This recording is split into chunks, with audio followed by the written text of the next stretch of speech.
कथाएं प्रचलित हैं, जिनमें से सबसे पहली कथा के अनुसार ऐसा माना जाता है कि राधा कोई और नहीं बल्कि श्री कृष्ण का ही एक रूप थी।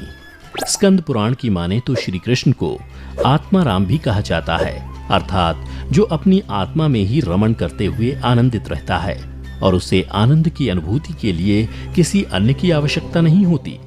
उनकी आत्मा तो राधा ही है, अतः राधा और कृष्ण को कभी अलग नहीं किया जा सकता। ऐसे में फिर राधा और श्री कृष्ण के विवाह होना और बिछड़ने का सवाल ही नहीं उठता। श्री कृष्ण ने ही खुद को दोनों रूपों में प्रकट किया है। ये भगवान का एक मनोरम रूप है।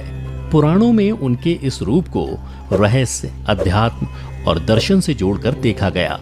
वहीं ब्रह्म वैवर्त पुराण में वर्णित कथा के अनुसार श्री कृष्ण के साथ राधा गोलोक में रहती थीं। एक बार उनकी अनुपस्थिति में श्री कृष्ण अपनी दूसरी पत्नी विरजा के साथ घूम रहे थे। तभी राधा आ गई। वे विरजा पर नाराज होकर वहां से चली गईं। श्री कृष्ण के सेवक और मित्र श्रीदामा को राधा का यह व्यवहार ठीक नहीं लगा और वे राधा को भला बुरा कहने लगे। राधा ने क्रोधित होकर श्रीदामा को अगले जन्म में शंखचूड़ नामक राक्षस बनने का श्राप दिया।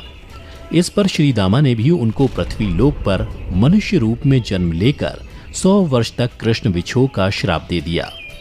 राधा को जब श्राप मिला था तब श्री कृष्ण ने उनसे कहा था कि तुम्हारा मनुष्य रूप में जन्म तो होगा, लेकिन तुम सदैव मेरे पास रहोगी।